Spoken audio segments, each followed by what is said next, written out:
Here's a question I'm totally unqualified to answer. So why am I reading it? What profession did the Rebbe want people to do for parnasa? The Alter Rebbe wanted people to buy land. Is there an equivalent for today's generation that the Rebbe spoke about? Okay, so there's 2 points here. Number 1, did the Rebbe have a preferred parnasa profession for people? Number 2, the Alter Rebbe wanted the people to buy land. There's an equivalent to today's parnasa from the Rebbe for this. First of all, the Rebbe was not interested in people buying land. The Alter Rebbe was interested in being farmers, being close to nature. And it's not so much the Alter Rebbe, actually, as it was the Mittler Rebbe and the Rebbe the Tzemach Tzedek, because they felt that closer to nature is closer to God, as we all know. The short answer to this question, what profession did Rebbe want people to do for parnasa, is I have no idea. I'm going to share a few things that I think are consistent with the spirit of the Rebbe, and the Rebbe indicated it in many ways. I think the Rebbe would have liked the person to do for parnasa whatever they choose. Every person has a different nature. People are different chushim. Some people are sochrim, some people are merchants. Some people are laborers, some people are professionals. And a lot of these choices have to do with teva b'nei adam. The rule that's brought in Chassidus from the Pirkei Avos applies even in our generation, although it's very difficult to see how this could be easily practical. And that rule is that the Pasuk says, Yegiya kapecha kiseichel ashrecha v'tevloch, Yegiya kapecha v'le yegiya roishcha. The toil of parnas has to be with your hands and not with your head. So the Rebbe would certainly prefer a parnasa where less of your mind is invested in your parnasa, and your mind is free to be involved in terev avodah, and your arms and your legs are invested in parnasa. This is possible for people who are, let's say, merchants and things of this sort. But people who are in engineering, computer engineering, these fields, their entire parnasa is using their mind. So I'm not sure exactly how you apply that principle of Yegiya kapecha v'lo yegiya roishcha. My instincts are telling me that when choosing a parnasa that requires higher education, a person should always prefer a parnasa where they need to be less exposed to chochmas chitzonius. The Rebbe was very adamant that a person should not learn chochmas chitzonius for its own sake. For those who don't understand Hebrew, they should not go to college for the purposes of becoming educated with the idea, in quotes, that bedem wird men a mensch. Secular education, higher education, especially in the universities of today, do anything but make you into a mensch because of the environment and the culture and even the way the information is taught.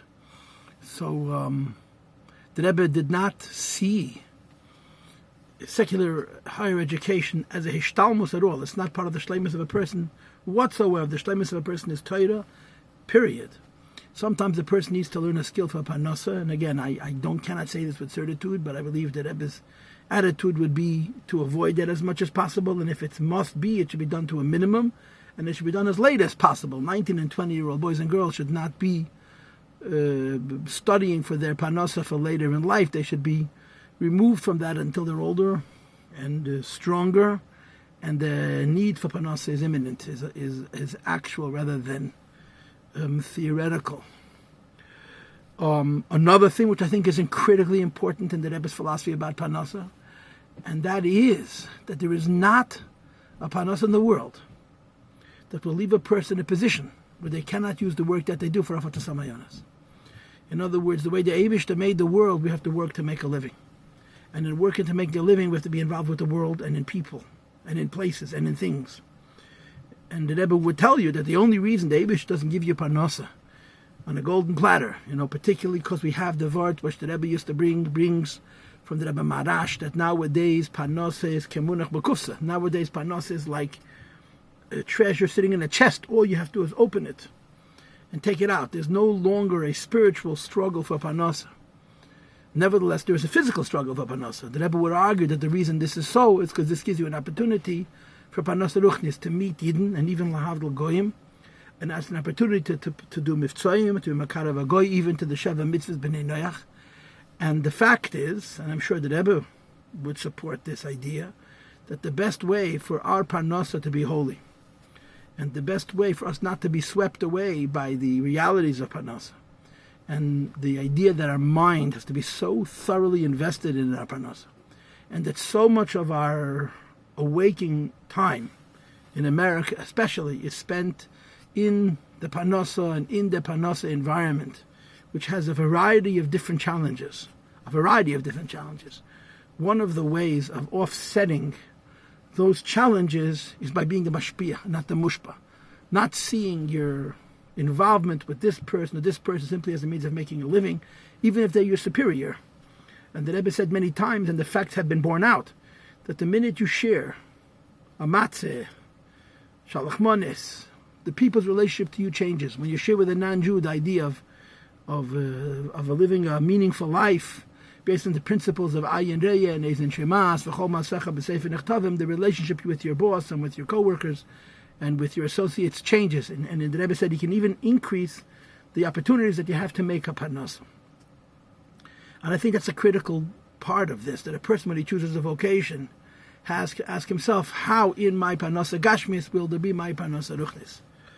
But just to say again, I don't think that Rebbe specifically advocated a particular parnasa, although he did say repeatedly this word from Chassidus, you want to keep your head for Teira V'Avoida and give the lesser parts of yourself to your pursuit of parnasa. Now, two things that I want to say in conclusion, which are undeniably critical and very much a part of the Rebbe's thinking. The first is that famous letter that the Rebbe wrote to Zalman Jaffe, which has now been made so famous. More betochen, more parnasa. One of the things which is critical to the Rebbe, my cousin recently said to me that it's wrong to say that the Rebbe was roye emuna, even though it says that lashon d'mayme. He said the Rebbe was not roye emuna, the Rebbe was roye betochen. Betochen means that not only the Eibush is involved, but that the Eibush is good, by my definition of good. And the Rebbe very much advocated people should have more trust in HaKadosh Baruch Hu. You see it in all the videos and all the films by dollars, where the Rebbe doesn't understand why people worry. First of all, he's a godly man. Second of all, it's not in his nature. I saw a story where the Rebbe said to somebody, people have different personalities. He was talking to a particular person. He says, your mother is a worrier. You can't change that. He says, I'm not a worrier. I'm not afraid. The Rebbe wanted people not to worry so much. It's easy to say. But it's also true that not worrying about parnasa doesn't make our parnasa less likely. It makes us healthier. It makes our parnasa more likely. And it's very, very critical to appreciate the need to never forget that even though it appears like my job, my parnasa comes from my employer or my work or the market or whatever the particulars are, parnasa comes from the Eibishter. And it's chaskas and betochen and shlios al-morosh cheira, strengthening our betochen and not being so pessimistic and negative, or like we would like to call it realistic, is incredibly helpful in enhancing the keli for parnasa and giving us a better quality of life. And lastly, I want to go back and interpret this quote from the Rebbe Marash, which the Rebbe often cited. He said it in the first Basilagani, I think, that in unsere day, that's now generations, parnasas kamunach bekufta, that the Rebbe Marash said, which is 140 years ago, that in our times, parnasa is like sitting in a chest. So the way I understand that statement, the meaning is this. It says in Siddur, B'nafshi yavilach, may people make a nefesh to earn their parnasa. People give everything. They risk their lives to make a parnasa. And in Kabbalah and in Chassidus, it's explained that part of the reason this is so is because there's a birur. In other words, how we earn a living is not only how we're making money, it's how we're elevating the world. And the struggles in earning those few dollars or those many dollars are part of our birur, meaning to say the reason it's hard for some people is not only because the Eibush made it difficult for them or because they lack certain skills, but because this is their struggle in avoida. So the Rebbe Marash said that nowadays, the idea that earning our parnasa is part of our birur, which for thousands of years was true, is no longer the case. In other words, as we get closer to Mashiach, things change. And the Rebbe Marash said that today, there are areas of struggle. People they still say that birurim, although more recently the Rebbe and the Frierdiker Rebbe already said that even this is no longer so easy to know. That's why we say Chatei v'achel, Chatei v'ishti. But in times of the Rebbe Marash, at least when it came to parnasa, In other words, when it came to making a living, the Rebbe Marash said, the struggle to make a living is not going to include your birur. It's simply a question of going out and making a living, and the Eibishter will give it to you, because the idea that parnasa is connected to birur has passed. There's birur in other areas, but not when it comes to parnasa. And of course, the Rebbe would always say that how much money a person earns is one thing, and how one disposes of that wealth is quite another.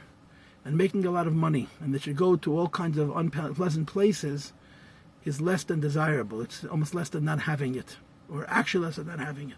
So the parnasa should be kosher, and it should be in the spirit of emunah b'tachin in HaKadosh Baruch Hu, and it should be miyado shel HaKadosh Baruch Hu, v'le'adei matnes basar dam, like it says in Rashi and Pashas Neach. And we should worry less, and Hashem should give us abundant parnasa. And like it says in Hayem Yem, Yidn's Gashmi says Ruchnis, Hashem will give us parnasa, and we will figure out how to overcome the nesayin of Chassidus, like the Rebbe spoke, and use our parnasa, use our wealth for good things.